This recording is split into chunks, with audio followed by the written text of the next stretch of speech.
Broken Thing, Chapter 16. Boarding the Reaper had been a staged process, executed and authorized by the Leviathan. Each Reaper had a controlling consciousness. The Leviathan understood the technical aspects of the Reapers a great deal more than Rin was able of comprehending.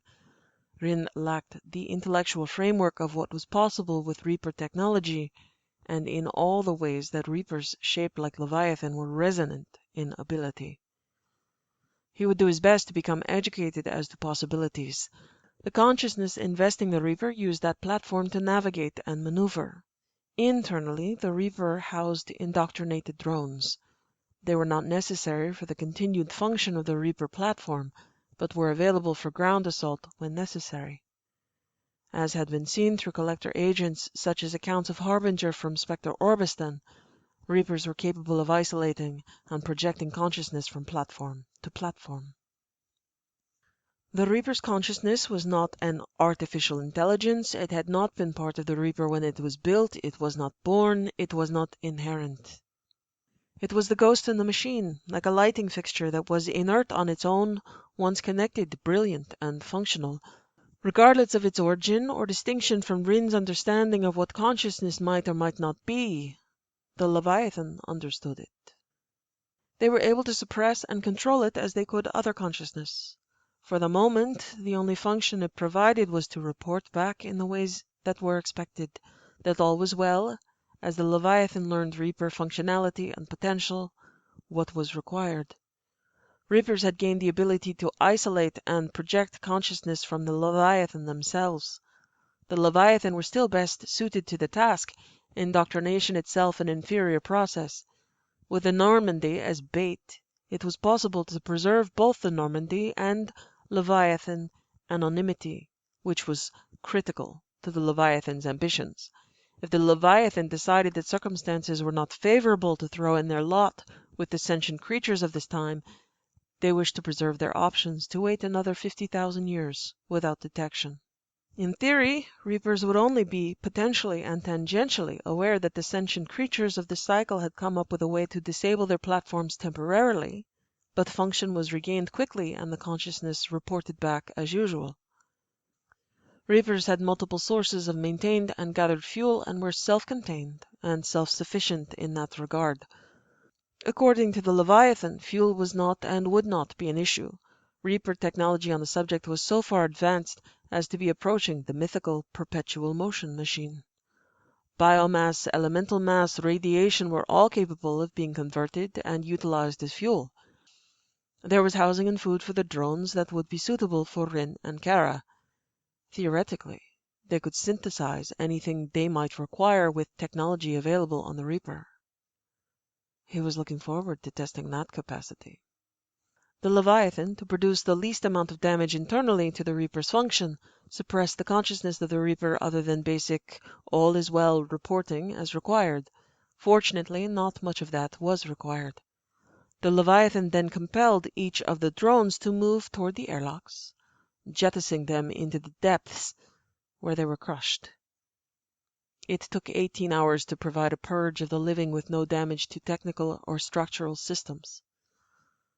Using this method with the Normandy as bait, Reapers could be lured without revealing the presence of the Leviathan. Reapers were spare in this section of space, and that was preferable. The Leviathan could not afford for the greater Reaper consciousness to become aware of their presence to be classified as the highest threat. They could do a great deal with disabled and converted Reapers and the ability to travel with escorts with Reaper capabilities. The initial concern was which caliber of consciousness would be available that could navigate a Reaper independently. The Leviathan were capable. Rin had volunteered to try to control a Reaper as well. Being at the mercy of the Leviathan and potentially the Reaper consciousness was not something Rin relished, but his choices on the subject were few. He would not allow Cara that opportunity, and he could not return to the Normandy with Cara as she was. Rin had kept his thoughts as disciplined as possible on the subject of Reapers and Leviathan, narrowed his focus while he was within range of the Leviathan's sway. Ironically, he tried to think much as Cara had managed to think around him in the past months, her mantra of not putting too much thought in one place, and appropriate inspiration. He did not wish to be stripped of thought himself by the Leviathan should he not prove useful. At the moment he had a truce of sorts, but he had no leverage, only potential utility. His hope was that he and the Leviathan were like-minded enough to serve each other's purposes, and he had no doubt that they wished to eradicate Reapers. They were not friends, but the enemy of my enemy is my friend would be a working model for behavior. He was very much aware of how few choices he had, and how he must move with exquisite care with the ambitious and avaricious creatures. How he must move even more carefully with Cara, who had created this opportunity without sufficient time to plan. Now she would have time. He had been lucky, and must continue to hope to be lucky. The Leviathan were perhaps humbled at being trapped for eons, but he doubted that humility would be maintained for any length of time. His hope would be that with a galactic prize to be gained, a Drell-shaped asset would not be enough of a threat in any potential direction, as long as he proved useful, to be considered a liability. He believed he was able to tell when the Leviathan were in his mind, and he would be able to maintain discipline of thought.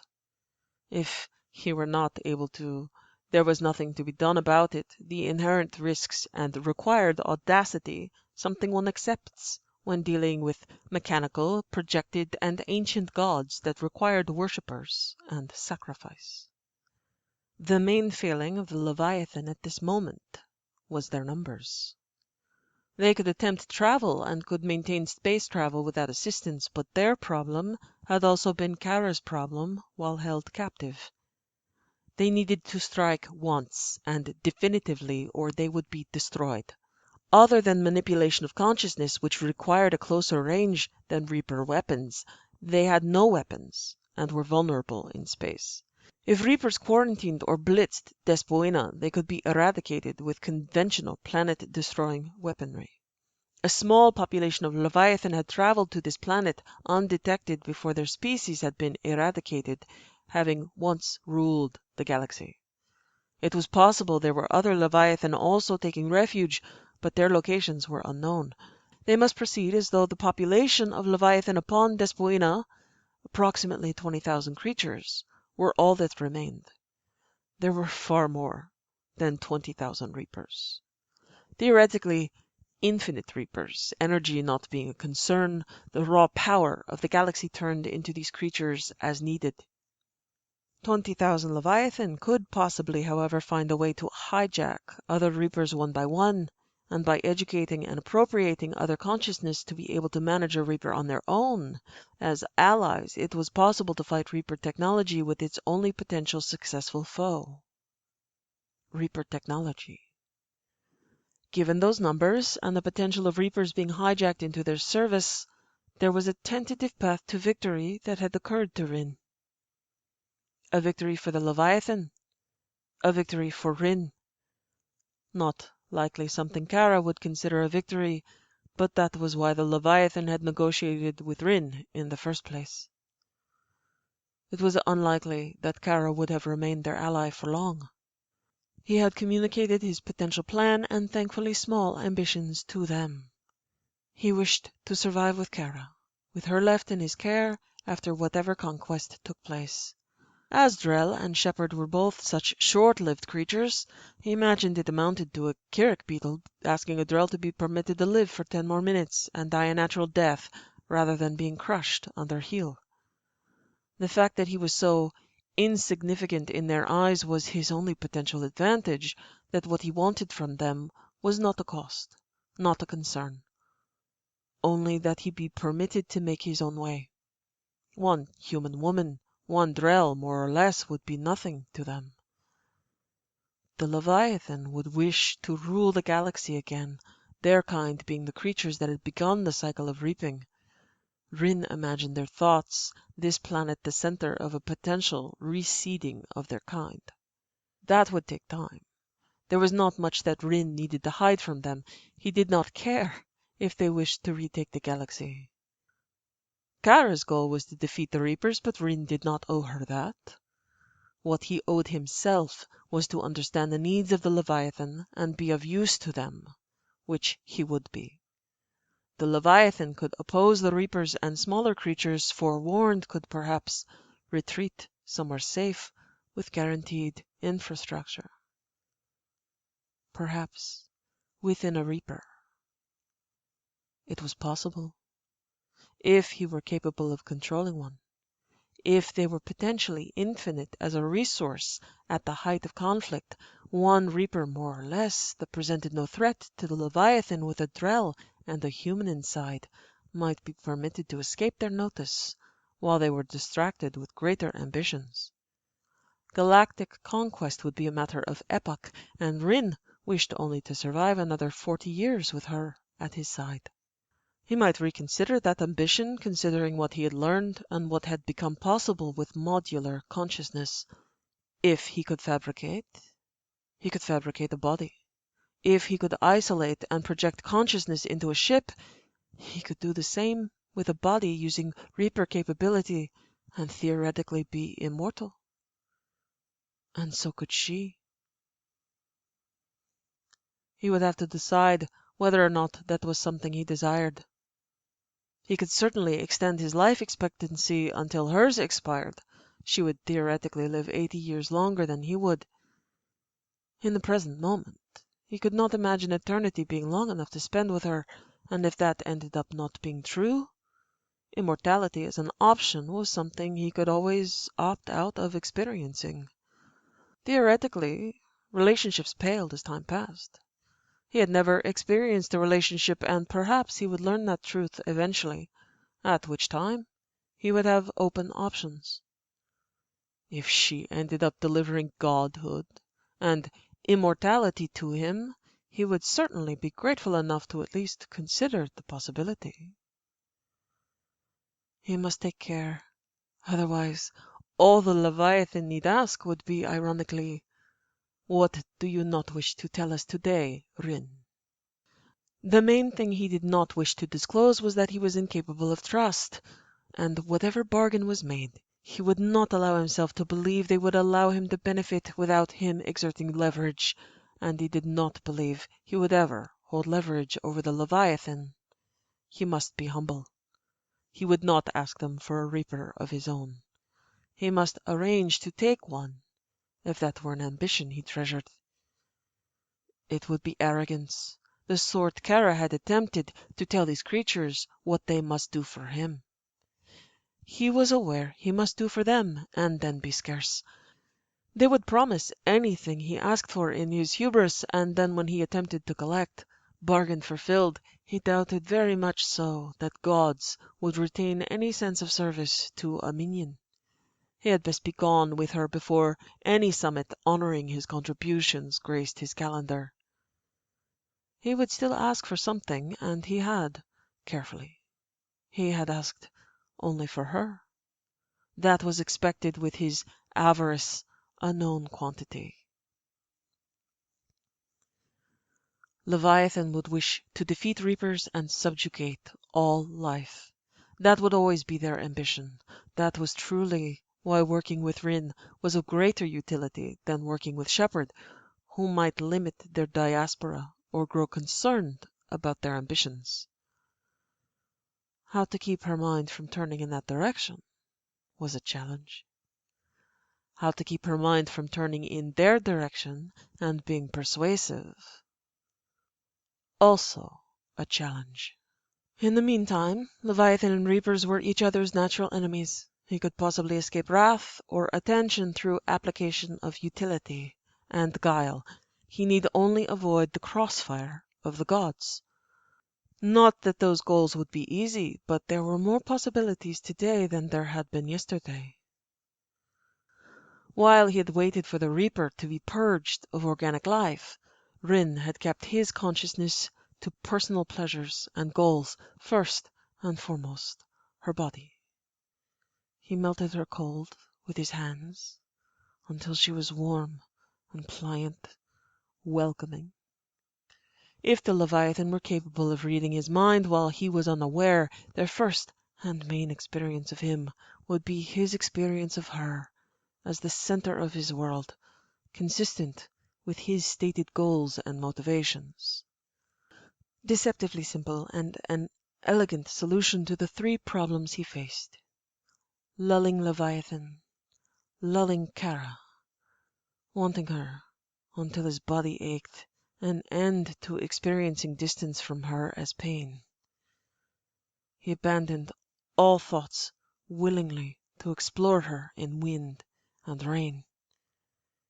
He had counted down all his stalled impulses on her body. He had counted moments where he wished to kiss her, lined them all up in his mind, and recalled them one by one. He had counted moments where he had wished to stroke his hands along her skin. He lined them up as well. He drove her into and kept her in venom haze and compliance with ease which was gratifying in itself. He would not ask the Leviathan to alter her mind for him. He must do that himself. He enjoyed this aspect of his work. He alternated his needs and desires, kissed her, touched her, whispered to her, tasted her. She was cold, sick, soul sick and miserable, and he found himself wishing to change that in her.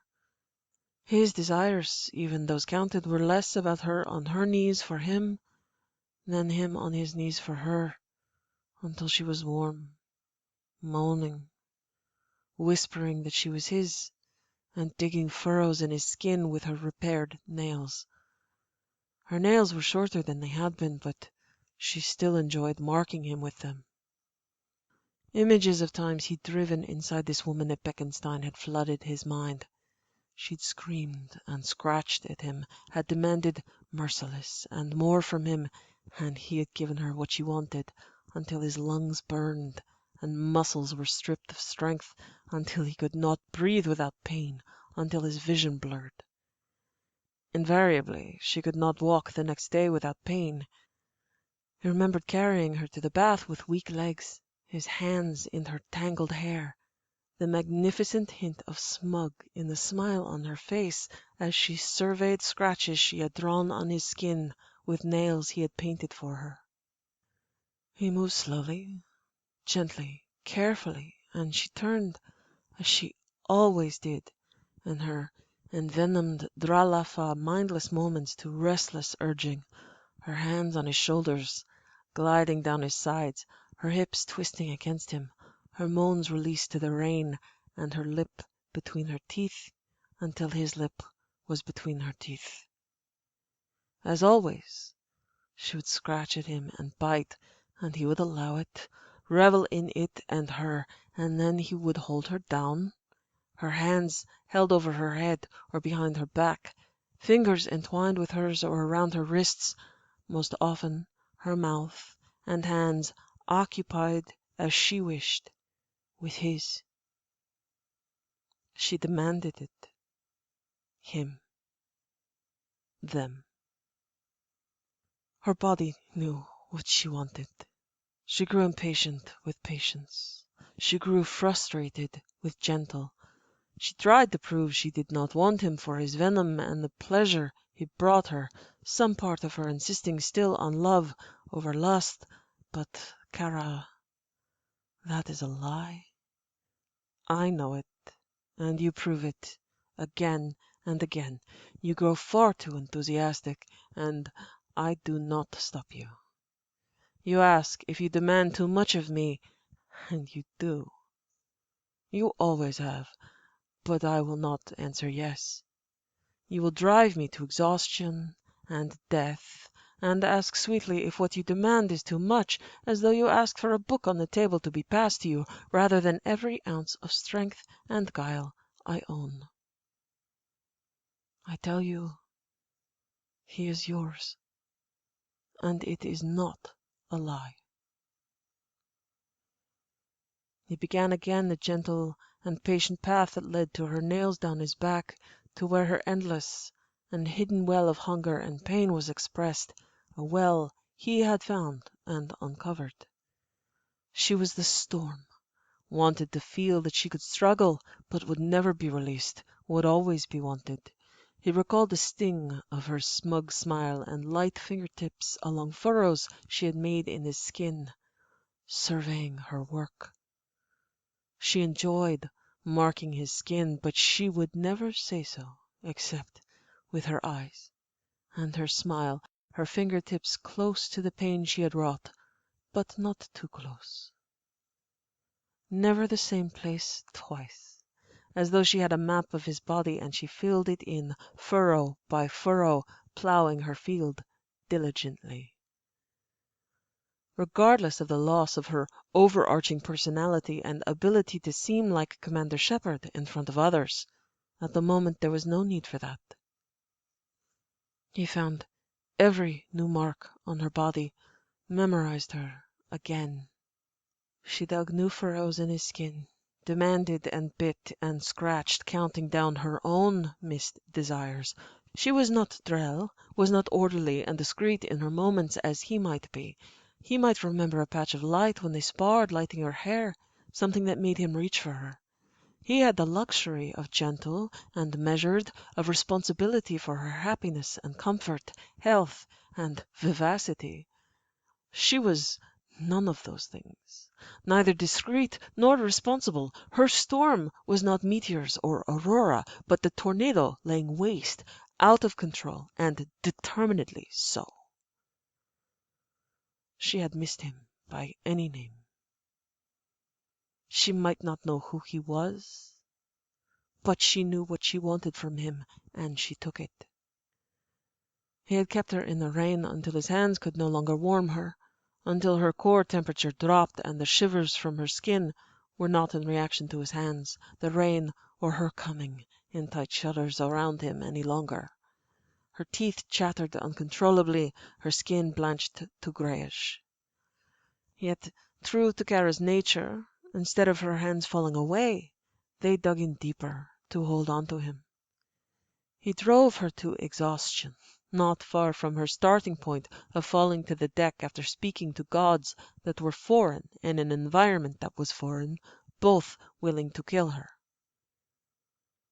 He had still only counted his way through a few hundred suppressed urges, and there were thousands to go. She did not count. Her level of need was, as always, seemingly infinite. He drove her to unconsciousness, the only time her hands ever fell away.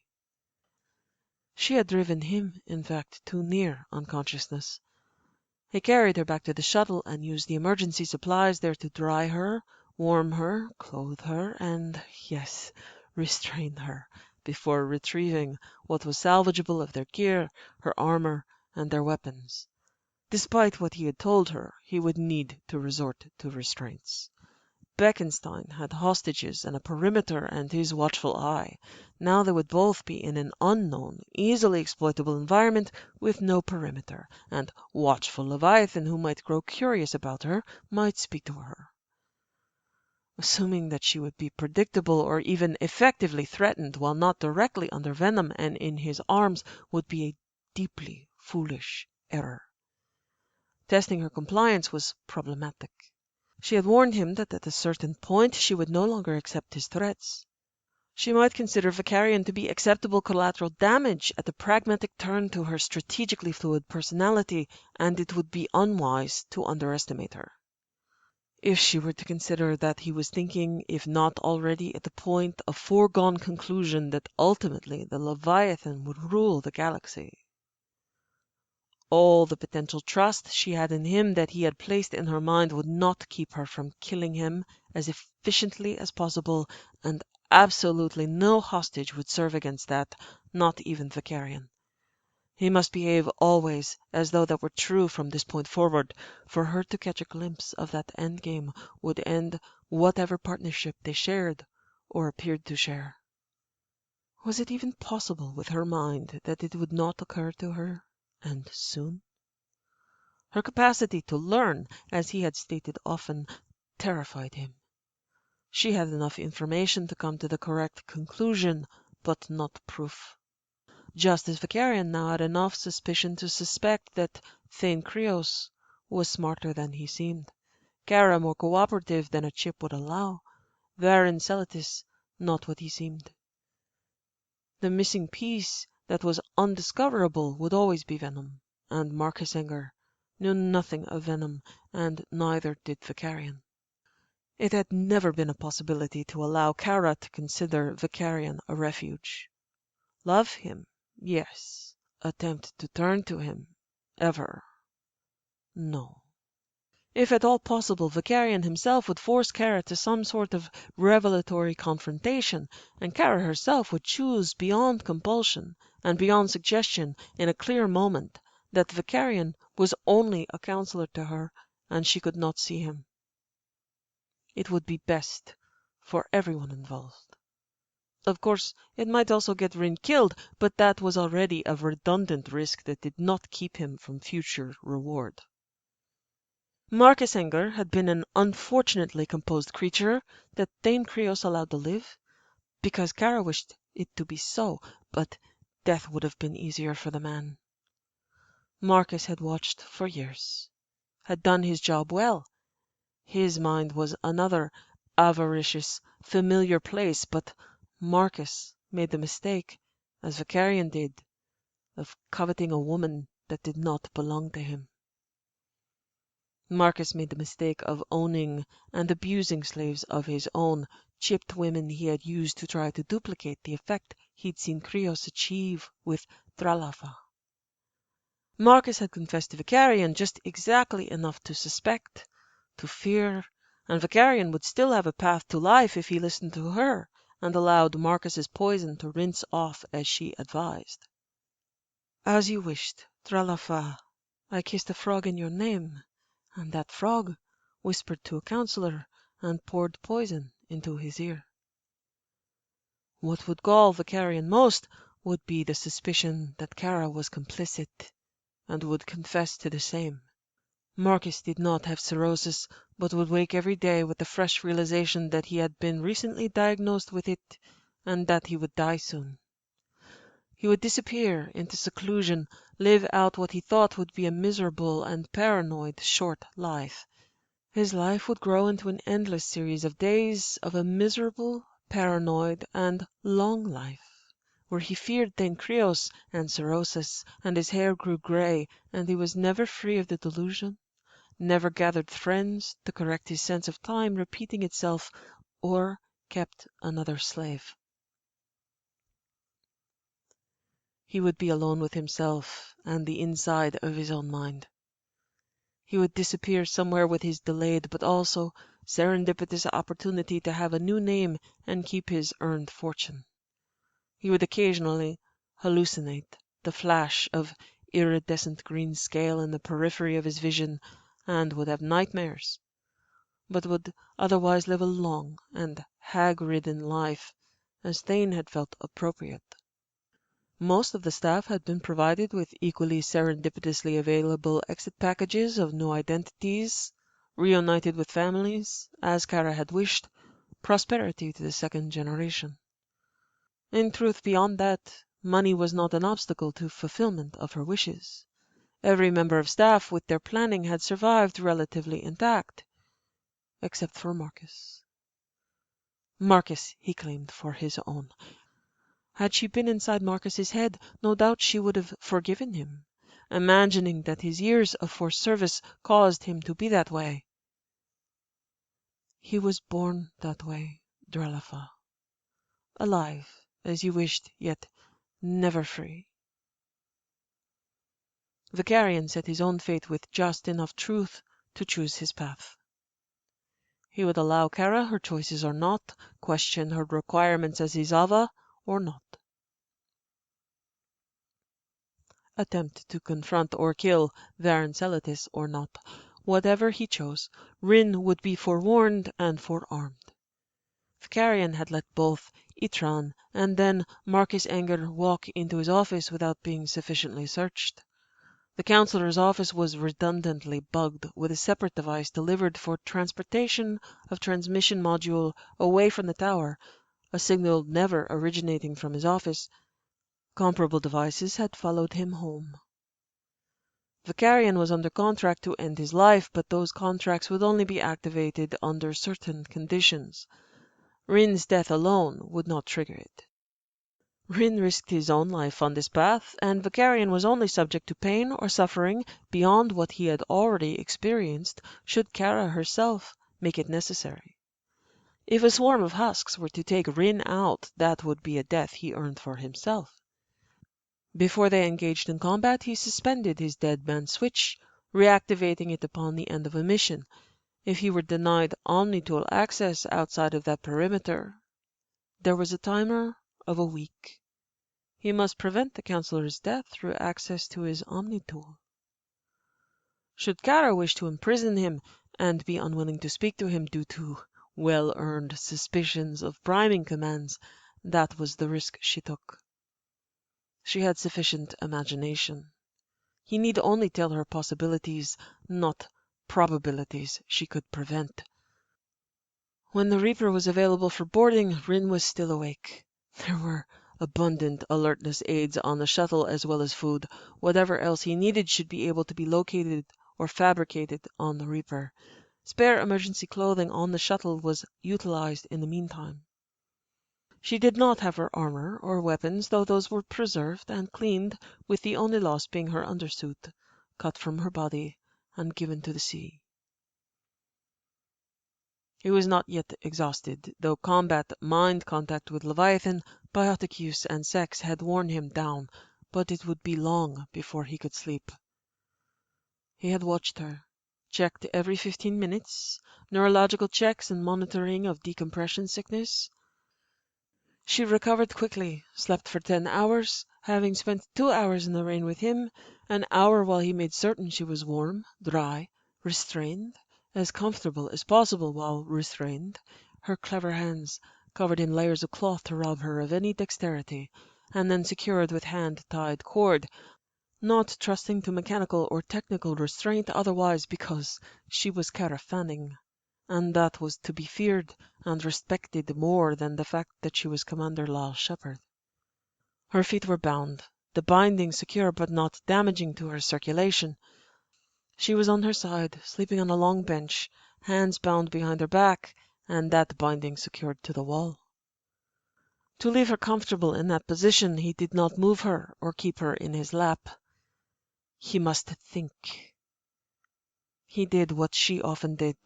He paced the small enclosure as the rain pounded on the exterior. He thought. He ate. He paced while she slept. He knew she was awake because he heard her laughing. He knelt down next to her and smiled at her. She said, "At least you know you're in trouble. You deserve the utmost caution, Cara. One day you're going to screw up. I'll be waiting." "That will be an interesting day. Are you in pain?" "Of course I'm in pain. I'm tied to a wall." "That in itself is not painful, but perhaps causing cramping."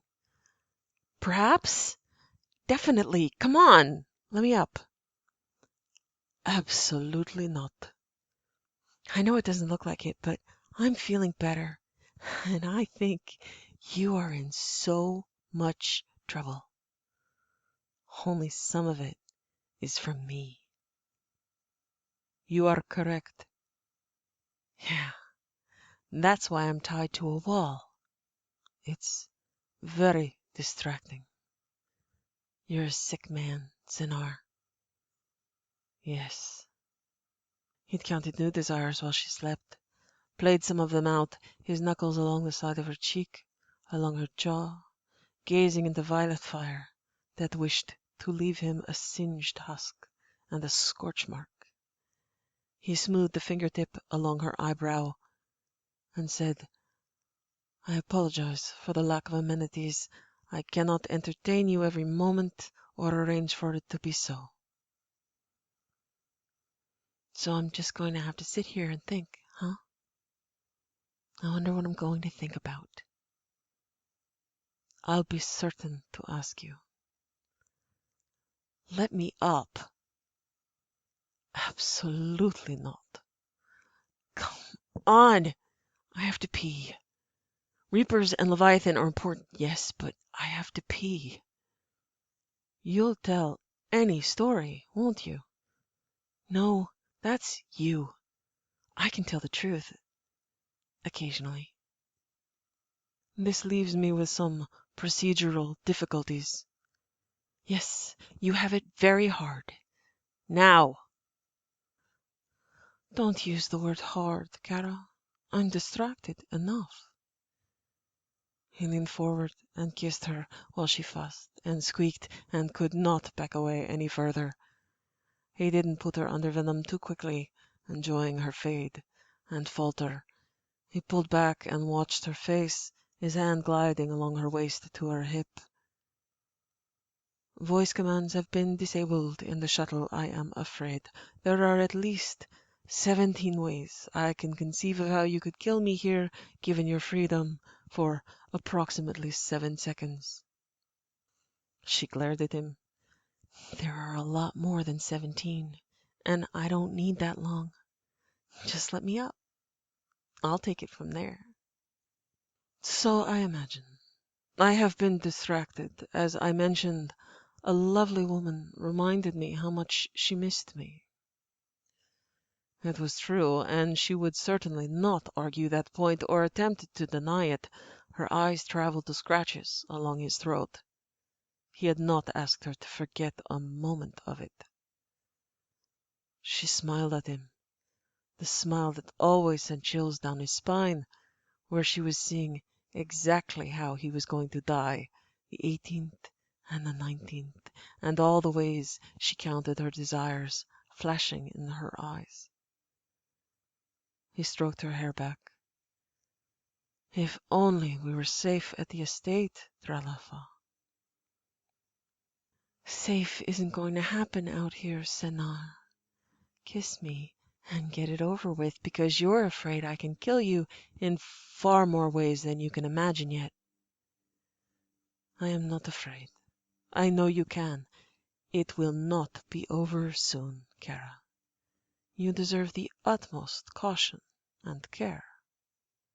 Then, because he did not have time, he did kiss her until she kissed back, always kissing her for longer than necessary for control alone, because he wished to, because he needed to, because necessary with her was a matter of care and caution. If she were to grow immune to venom in any way, be able to lull him in return, he was a dead man who would not know what hit him other than that he knew the source. It was her. It would be her. Always her. He untied her carefully when she was under, when her teeth were along his lips, when she was slightly less lethal. Hopefully.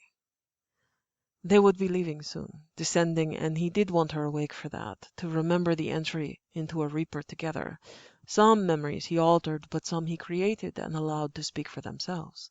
She would be recovered from her sickness, not having remembered her ascent, decompression, sickness faded, Commander Shepard at the pilot's seat, Rin as passenger.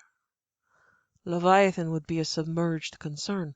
The Normandy would be contacted every 4 hours, a recorded statement reflecting her wonder and enthusiasm at the coup. The purity of the moment could be created and stand alone, with her asked to keep her focus only on what was happening, that he was Rin. She would think of Reapers and not of him, not of Senar, in any shade or shadow or form. She would experience that triumph with as much of herself as she could, Commander Shepard whole. Lal would have her moment. Cara and Dralafa would sleep.